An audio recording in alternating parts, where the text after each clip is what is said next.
Terus ada Trimurti, Brahma, Wisnu, Siwa, pencipta, pelebur, pemelihara. Jadi saya lebih bingung juga, kok ada banyak Tuhan gitu loh Bapak Ibu.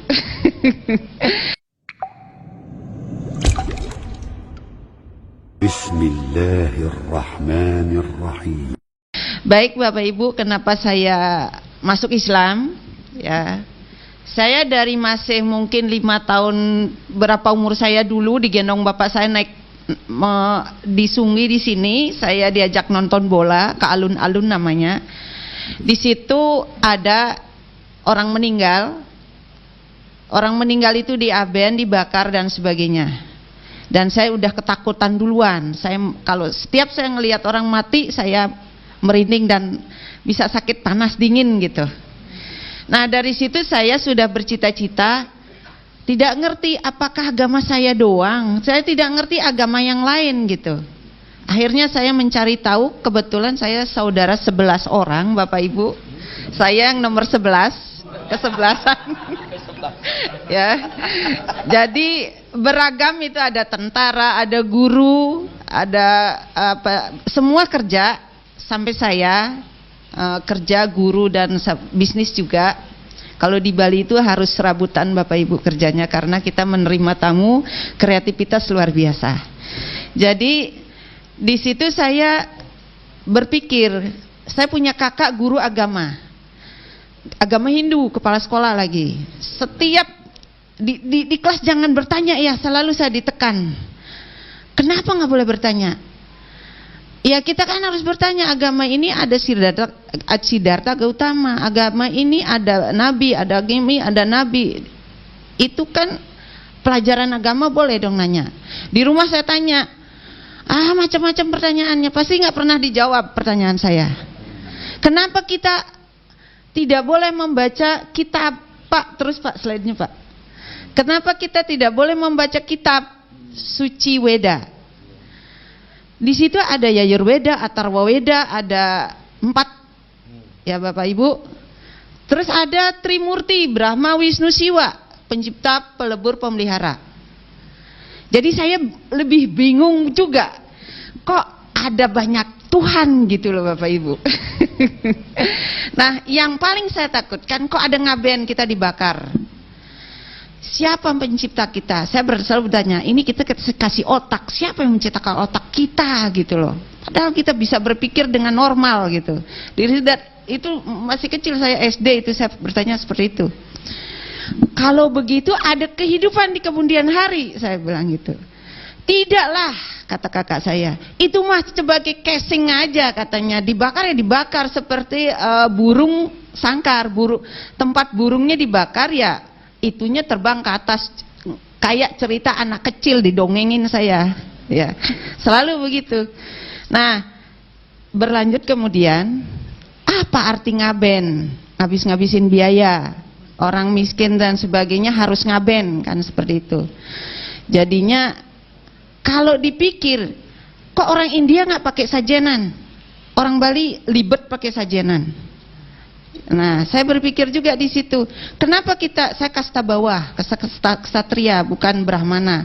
Di situ ada pendeta Hindu, Pak pendetanya Pak. Nah, di situ ada pemujaan. Di pura besar itu bersama, di pura di rumah itu merajan namanya. Saya selalu bertanya, tengah malam bapak saya itu jam 2 selalu, kalau kita tuh sholat malam, kalau bapak saya tuh selalu sembahyang malam. Sembahyang itu Bapak Ibu kalau udah Islam jangan menyebut sembahyang, ya, menyembah ide Sang Hyang Widi, menyembah patung, menyembah berhala, menyembah pohon beringin tadi Bapak bilang ya, itu seni. Pohon beringin itu diselimutin pakai putih sama hitam, putih itu suci, hitam itu melebur, hitam gelap. Jadi ada di situ ada. Ya kalau saya pribadi mengimplementasikan, mengasosiasikan bahwa, mohon maaf nih, agama Hindu itu menurut pribadi saya budi akal manusia. Kenapa budi akal manusia? Diakal-akalin gitu Bapak Ibu. Ya, coba menurut saya setan terbesar di dunia ini apa?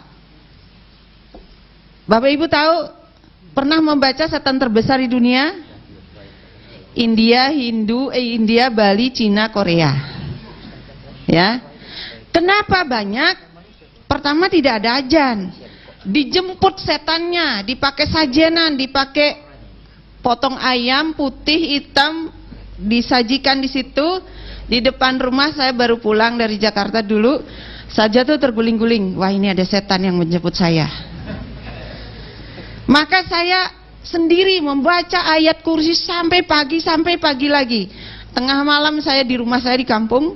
Rumah saya tidak pakai tidak pakai pagar karena blong begitu. Saya perhatikan, saya di situ di tengah ada tuyul 7 yang nginterin saya. Kakak saya berperang dengan saya begini, kamu pulang jangan pakai jilbab. Saya nggak suka.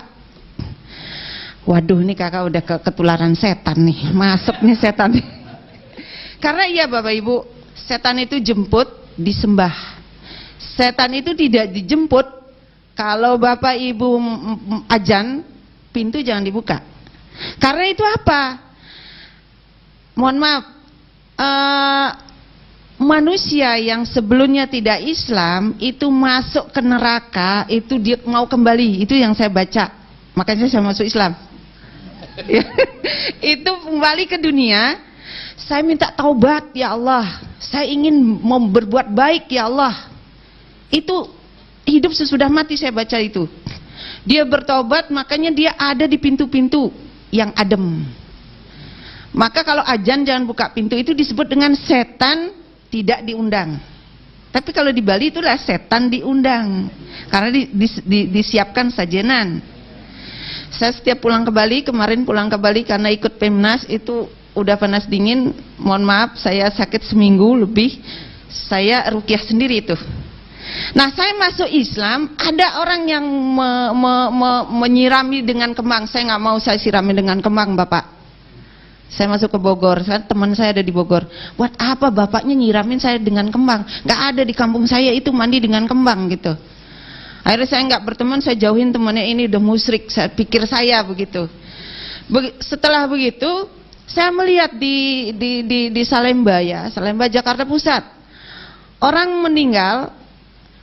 Ini ada sekian hari itu, sekian hari dan sekian hari sebagainya itu. Saya berpikir di kampung saya begini upacaranya. Orang meninggal ada 7 hari sampai 100 sekian hari diupacarakan. Saya nggak benar juga di hati saya. Nah, di Salemba di belakang rumah saya dulu, saya tidak bisa banyak surat yang saya baca, maka saya sering ke masjid daripada saya ngejinjing. Bapak tahu di situ ada, nah sajenan disinjing di kepala, jauh kan? Ke pura jauh. Saya pikir, ngapain masjid selangkah itu kita nggak bisa melangkahkan ke masjid. Maka dari situ saya sering ke masjid. Rumah saya di Salemba dekat masjid, rumah saya di Cibubur juga dekat masjid, dekat kuburan juga. Jadi 2 dah tuh dah. Ya. Jadi antara rumah dekat masjid juga, alhamdulillah. Kenapa saya sering ke masjid? Pertama alasannya tidak banyak bisa baca surat-surat. Alasannya seperti itu. Saya kalau menghafal surat itu saya gedein, saya tulis, taruh di bawah. Lama-lama saya hafal. Nah, kenapa saya juga ke masjid? Memang saya pikir dulu saya ngejinjing sajenan. Kenapa masjid yang dekat ini saya tidak bisa gitu loh. Ke gunung sampai saya sembahyang itu, ya. Maka saya bisa. Maka begitu ke masjid adem rasanya, Bapak. Ke gunung kayaknya carut marut gitu loh. Tahu nggak carut? Kayak benang kusut Bapak Ibu. Puasa 24 jam Bapak Ibu. Namanya nyepi. Ya. Luar biasa perjuangannya seperti itu. Tapi sholat di puro tengah malam itu luar biasa. Setannya datang bener. Iya. Saya dikasih keris, dikasih apa lagi tuh Bapak saya ya? Dikasih itu sama setannya. Saya nggak tahu, ada aja di depan saya gitu. Bapak saya rajin luar biasa sembahyang malamnya. Nah, begitu ceritanya. Kenapa saya masuk di Muhammadiyah? Saya tidak ngerti Muhammadiyah. Tuhan ya dulu ya telah melangkahkan saya, kaki saya membeli obat. Saya tinggal di Cempaka Putih, di Cempaka Putih. Kakak saya buka klinik kecil-kecilan, bidan, melahirkan. Tugas saya membeli obat di Titimurni, ya. Nah di seberangnya itu ada Muhammadiyah. Saya nggak ngerti itu Muhammadiyah, yang penting sekolah Islam aja, nggak swasta. Saya didaftarin di itu. Udah selesai saya masuk koad, sudah keluar dari situ, kakak saya mendaftarkan di UNJ, tapi saya sendiri daftar di Muhammadiyah. Saya nggak ngerti Muhammadiyah, tapi saya ke situ bengongnya gini, ajan. Orang di sini sembahyang, sholatnya berwudu bersih banget gitu. Kok saya jinjing gitu kemana-mana gitu. Saya mikir di situ, bagaimana orang nanti setelah mati gitu, Pak, yang tadi bakar mayat Pak, ya, ngaben Pak. Nah sebelumnya, nah itu, nah saya pikir begini, saya orang Hindu masih itu, ya. Kalau saya terus seperti ini, ngambang hidup saya. Saya masuk aja deh Muhammadiyah ini, murah lagi. Waktu murah. Murah banget bener. Sudah kuliah saya masih diterima aja. Apa yang saya ambil? Sejarah D3. Ya. Orang berlomba-lomba nyari dunia. Kenapa nggak ekonomi? Keluarga saya banyak ekonomi memang. Ya, apa itu sejarah? Belajar masa lalu. Nggak penting belajar masa lalu, kan tahu sejarah masa lalu. Ya, masa kini pembaruan nggak ada. Aduh, orang Bali itu nggak boleh belajar sejarah sedikit. Mau ngajar apa? Ngajar sejarah di SD nggak ada sejarah. Kakak saya udah mantengin tuh PGSD. Ya, nggak apa-apa di Muhammadiyah kan cuman belajar doang. Kita nggak cari agamanya, belajar doang. Saya bilang gitu. Ya udah lanjutlah. Kakak saya agak streng karena dia angkatan darat. Nah setelah berlanjut kuliah di situ saya bengong, setiap maghrib saya bengong lihat orang berwudu di depan Masjid Muhammadiyah Kramat Salemba. Setelah itu saya masuk ke perpustakaan, baca-baca buku silsilah agama Islam, silsilah Nabi dan sebagainya. Semakin saya membaca, hati saya semakin bergetar. Nah begitu saya sembahyang malam, ini lanjut cerita ya Pak, terlalu panjang, nanti cerita saya panjang banget ya. Kakak saya yang pertama itu rajin juga sholat malam, sembahyang malamnya pakai dupa Bapak Ibu, pakai dupa, tahu kan dupa ya, sama mungkin orang Buddha ya Pak ya, pakai dupa. Nah kakak saya sembahyang di depan, ya Tuhan saya masih bingung belum menemukan. Saya nanya ke sini nggak ada yang jawab saya nanya ke sini nggak ada jawab saya. Berikan saya yang terbaik ya Tuhan. Hidup matiku Engkau yang menciptakan. Otak saya ini siapa, kok saya bisa cerdas gitu loh. Itu yang pertanyaan saya. Saya bertanya kepada Tuhan saja. Saya diajakin sembahyang, maka kakak saya berikan saya petunjuk. Saya paksa Tuhan saya, berikan saya petunjuk. Saya nggak mau galau seperti ini. Bukannya galau bahasanya ya, bingung ya. Setiap Sabtu Minggu saya ke Ramangun. Ramangun itu ngajar nari ya, ngajar nari Bali dan sebagainya. Tapi begitu saya meyakinkan itu, tari Bali saya tinggalkan semua, saya aktif di saya aktif di Pemuda Islam ya. Terus saya aktif membaca, saya aktif setiap aktif itu saya bilang bikin tugas dengan teman. Padahal saya nggak mau ke Ramangun lagi gitu maksud saya. Nah, berlanjut seperti itu, tengah malam itu kakak saya di depan saya minta diajarin sholat. Tadinya memang praktek sholat, waktu itu saya udah kuliah, praktek sholat waktu itu di kampus. Guru saya, dosen saya itu waktu itu Pak Jamasari ya, praktek sholat saya. Nah saya dipikir saya mimpi praktek sholat itu, kok kakak saya masih begini di depan. Lah salah saya, waduh saya kok begini-begini tadi gitu. Maksudnya apa ya? Saya bengong aja Bapak Ibu. Saya yakin Tuhan Engkau tadi berikan petunjuk saya ngomong biasa. Kalau memang ini petunjuknya, hari ini dan seterusnya saya akan melakukan apa gerakan tadi itu. Saya nggak ngerti ya. Udah besoknya kayaknya udah full deh, saya ke sono condongnya sholat itu, saya nggak ngerti sholat juga, ya. Pokoknya ikutin, maka dari itu saya sering aja ke masjid. Masjid mana saya ini, karena ngikutin surat-suratnya itu, saya nggak hafal gitu loh. Awalnya dari situ, karena di Cempaka Putih itu rumah saya, di sini rumah, di sana masjid juga, deket banget. Begitu saya jam 4 bangun nyapu got sampai ujung, saya masuk ke masjid, karena nggak punya mukena juga waktu itu, ya. Mukena nggak punya di rumah, apalagi sejadah, anjing ada di rumah, kan nggak boleh. Ya gitu. Nah, ngumpet-ngumpet saya sholat. Saya mikir, gimana sholat duhur dan asar ini di rumah, bingung saya. Kakak ada, kakak ipar, kakak saya nggak ada. Nah, saya mikir, fotokopi ijazah SMA saya ke depan, ketemu Pak Putu namanya dari Surabaya, ngomong Bali, dia kerja sama bapak, ngomong gitu, kamu dari mana? Dia tahu dia saya orang Bali, kerja dengan bapak. Kerja apaan Pak? Bapak kerja di pabrik sini. Ya boleh Pak, saya jurusnya sejarah loh Pak, nggak ekonomi.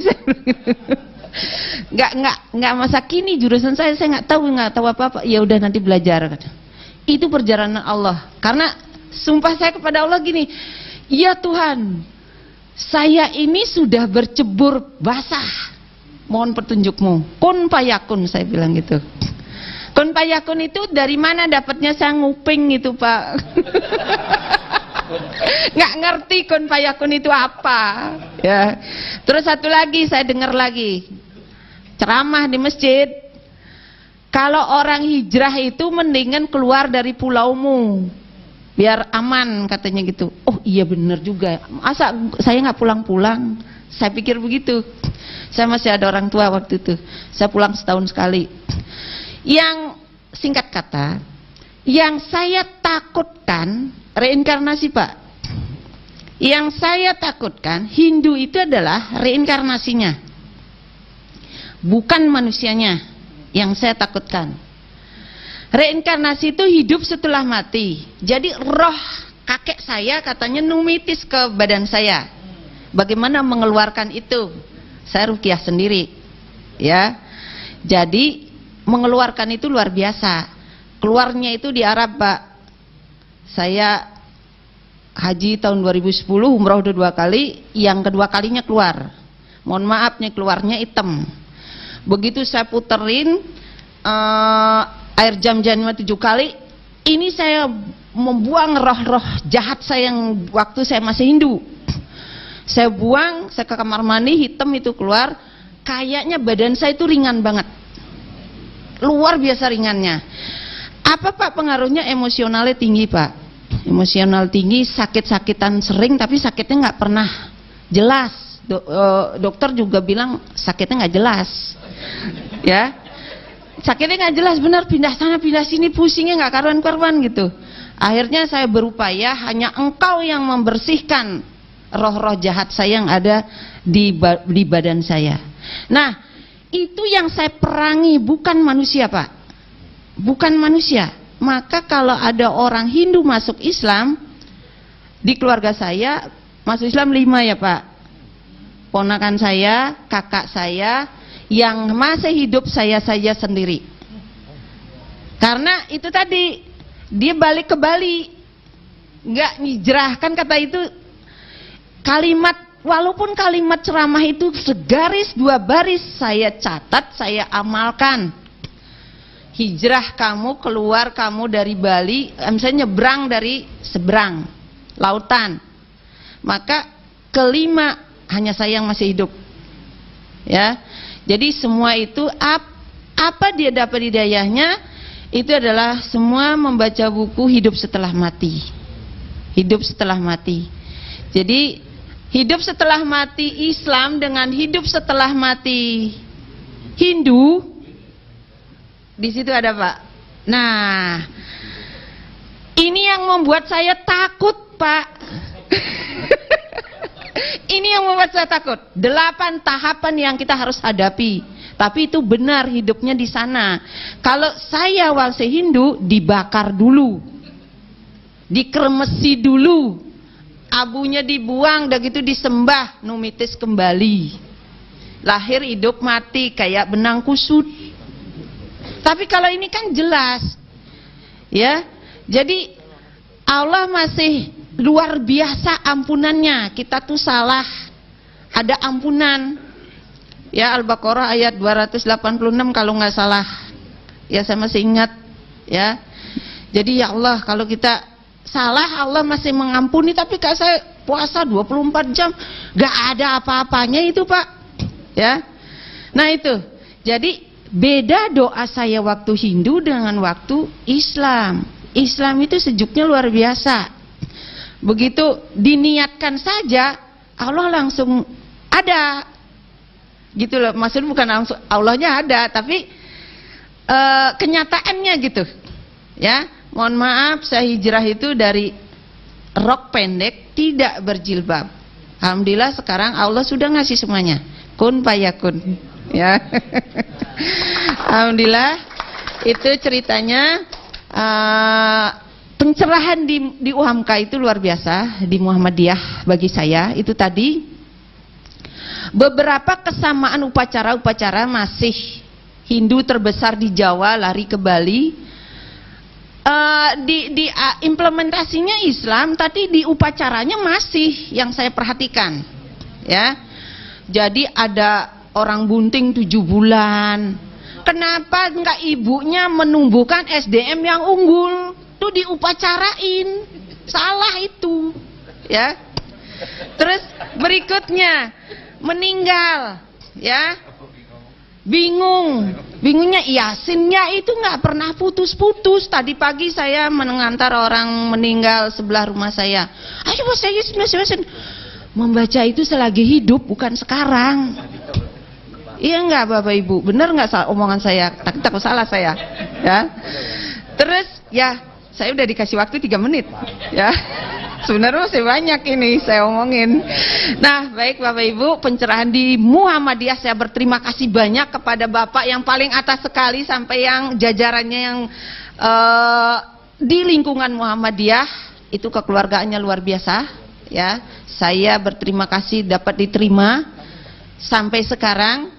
Saya jadi dosen tetap dan saya diamanahkan sebagai ketua pusat kewirausahaan, ya, di UHAMKA. Alhamdulillah, Bapak Ibu saya promosi dikit boleh ya. Buku saya di Gramedia sudah ada, kewirausahaan untuk perguruan tinggi, dan buku yang baru terbit yang akan itu saya mengenalkan buku di SD itu belum ada kewirausahaan.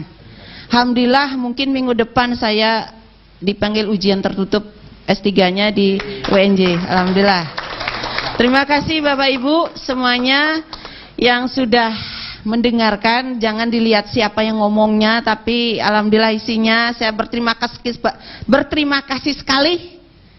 Saya dapat belajar di Muhammadiyah ini mulai dari pencerahan itu luar biasa, dari berwudu bersih. Dulu saya hitam loh Bapak Ibu, gelap. Saya bingung juga kok bersih kulit saya gitu loh, ya. Saya nggak ngerti. Ya orang bilang kok bule ya, ya sampai cucu saya juga bule gitu loh. Saya udah punya cucu 1, ya. Nah itu kalau Bapak Ibu memang apa namanya ingin sesuatu, saya berangkat haji itu tidak punya uang loh Bapak Ibu. Jangan mikir berangkat haji itu harus mampu uang. Saya nggak punya uang, nggak punya rumah, ya. Itu rumah dulu rumah mertua saya di Salemba, ya. Apa yang saya selalu ucapkan? Lebaik Allahumma lebaik. Ya Allah panggillah saya. Naik pesawat Emirat Arab, menginap di Hotel Jam-Jam, dan kembali lagi saya berkumpul dengan keluarga saya. Alhamdulillah 3 kali saya berangkat. Begitu Bapak Ibu. Terima kasih. Assalamualaikum warahmatullahi wabarakatuh.